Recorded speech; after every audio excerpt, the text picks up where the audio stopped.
Market Day is a national holiday in almost every country on Earth. All across the planet, shops close, factories fall silent, offices wait with a quiet hum of computers on standby, and children stay home from school. No one will be paying any attention to what they were doing anyway. Pray that you never need a doctor on Market Day. Some countries organise festivals or parades. The Shijo Matsuri in Japan is particularly extravagant. It only comes once every 2 or 3 years, worth making a fuss over. But in other countries, people just wait, looking up at the sky. It always begins on time, down to the second, usually. Europe and North Africa are the best place to see it, but the spread is large enough that it's visible across the north of the Meridian Hemisphere. In New Jersey, Marseille, Dubai, people stand in their backyards or on their balconies. Parents, watching the clocks count down, draw their children's attention away from whatever they gave them to keep them occupied while they waited, and point up, saying, "Look, there, do you see them?" And one by one, the lights begin to blink into existence like the largest, brightest meteor shower you've ever seen.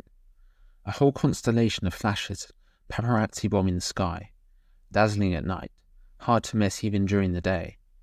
Once the initial pulses of the jump gates fade, you can see the engine flares as they adjust to put themselves in a stable orbit. Then they die down, and what's left are the glittering silver slivers in the sky. Hundreds of ships, many of them so large that even in high orbit they're visible at midday. The trade fleet is here. Market Day can begin. As soon as the fleet has adjusted its orbit, the cargo bay doors open, and the shuttles start streaming out. Time is money after all, and the trade fleet's departure time is kept down to the nanosecond. The more trips the shuttles can make, the more goods can be exchanged. That's why the ships arrive over Europe and Africa. We might have a bunch of cultural associations about East versus West, but from the point of view of a visiting spaceship, our planet has one hemisphere that's mostly land, and one hemisphere that's mostly water. The dateline hemisphere, the side of the planet where the international dateline passes through the middle of the Pacific Ocean, isn't exactly bustling with economic activity. The shuttles leave when they're more or less over their destination, and go back up once their mothership has completed an orbit. Not everybody gets to take a holiday on Market Day. For anyone involved in logistics, it's the most hectic hullabaloo of their lives. Air traffic control coordinating the incoming shuttles, harbour masters making sure every shipping container is ready to go the moment the shuttles touch the landing pads, drivers and crane operators and customs officers, and of course, the people who are actually trying to get their goods on or off the fleet. As much as possible is planned ahead of time, down to some very fine margins. But there's always bad weather or unexpected malfunctions to disrupt the schedule. It pays to be flexible, and maybe take some anti-anxiety pills before you get started. On Wall Street, in the City of London, in Shanghai and Hong Kong, they probably use something a little stronger than Xanax. The manifests of each ship in the trade fleet are uploaded to the internet as soon as they exit the jump point, and if you're in any way involved in the stock market, well, if you thought GameStop and Bitcoin were a wild ride, just wait until you see what happens to prices when a 5-kilometre-long super freighter doesn't arrive as scheduled. The trade fleet itself is very reliable, of course. In fact, a major cargo ship has only failed to reach Earth once, after experiencing a catastrophic engine failure and being left behind at their last stop for repairs. But as for the contents of those ships, well, suppliers can't always meet their deadlines. Goods are discovered to be faulty at the last minute, or just get lost en route. The trade fleet still has a 99% successful delivery rate, but in that 1% there are fortunes to be made, for the brave and the lucky. There's plenty of profit to be had for speculators both on and off the fleet.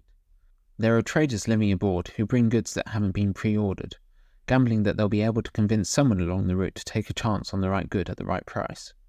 It's not much as a percentage of the fleet's business because cargo space costs so much, but there's always someone prepared to take the risk. On Earth, entrepreneurs wait and watch the net eagerly to see what bargains there are to be had, or if something they never heard of is on sale. And AI algorithms in service of the big banks and brokerage firms wait to pounce on any fall in prices that comes with an unexpected shipment.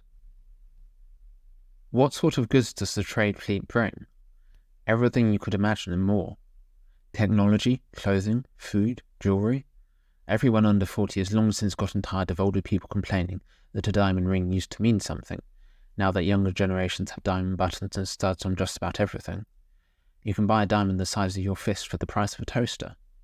Food is a little more expensive. Prices drop sharply on market day, and you can pick up a fruit grown 500 light years away for roughly what it would cost to have a meal out at a decent restaurant. Gastronomists and gourmets across the planet look forward to gorging themselves on market day.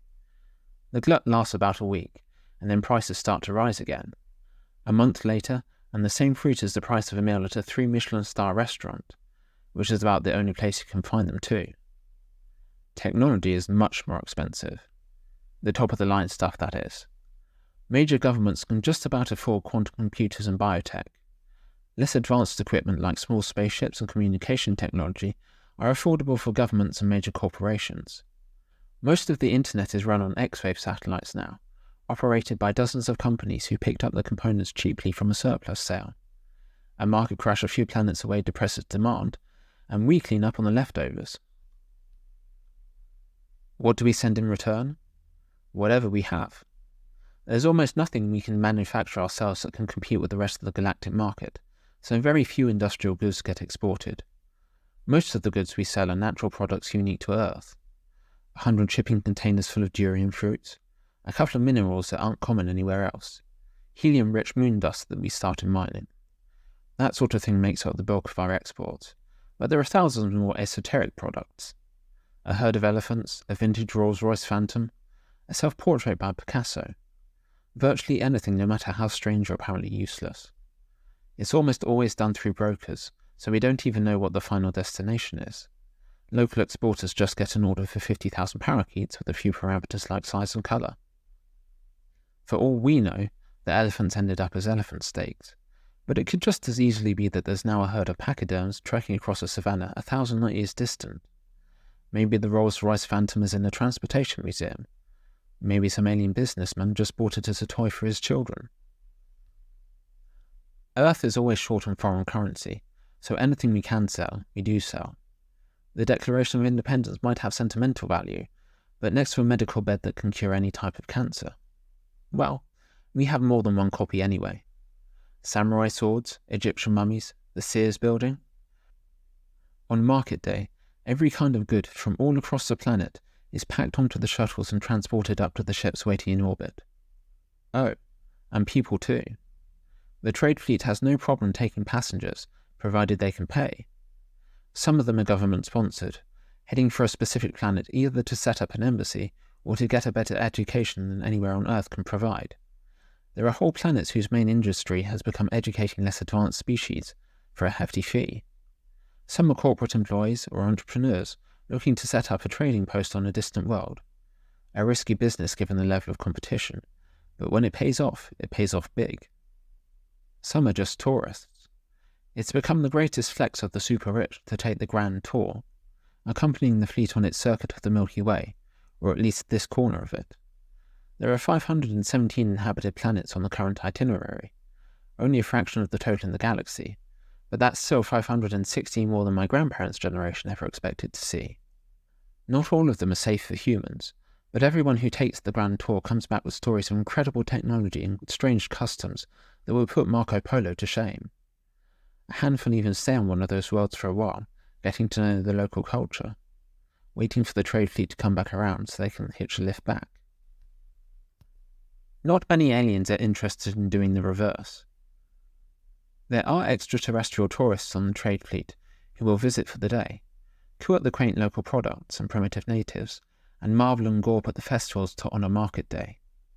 The streets of the major tourist traps suddenly become thronged with dozens of races of every shape and size, from the almost humanoid Aragari to the centipede centaurs who refer to themselves as the Mud People, for reasons we've never quite been able to work out.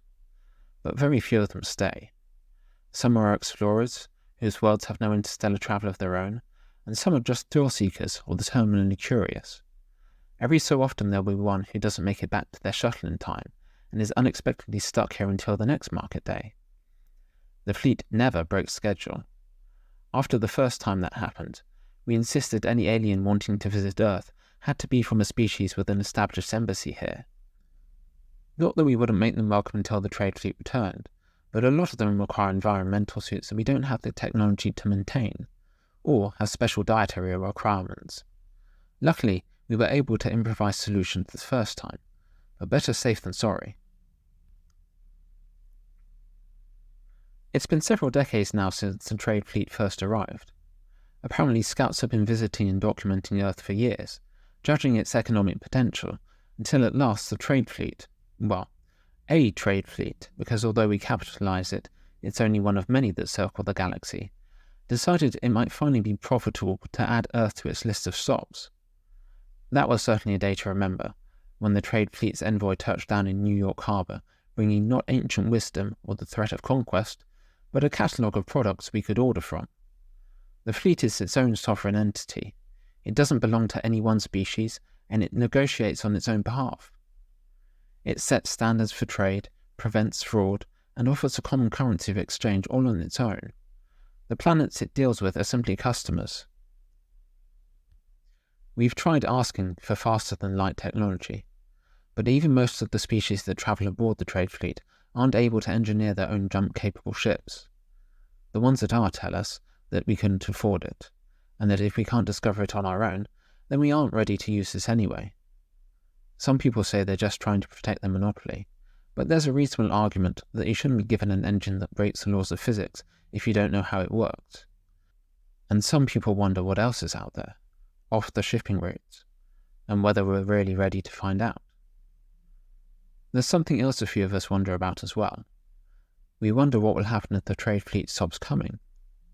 The itinerary for the next circuit is provided on market day, and generally it never varies by more than a few months. From what we can gather from other species, this trade fleet has been visiting the same worlds on a similar schedule for thousands of years, so we have a lot of confidence in their reliability. But we're totally dependent on the trade fleet now, and if, one market day, the fleet doesn't appear, what will we do then? Don't think about that. Just enjoy the festivities.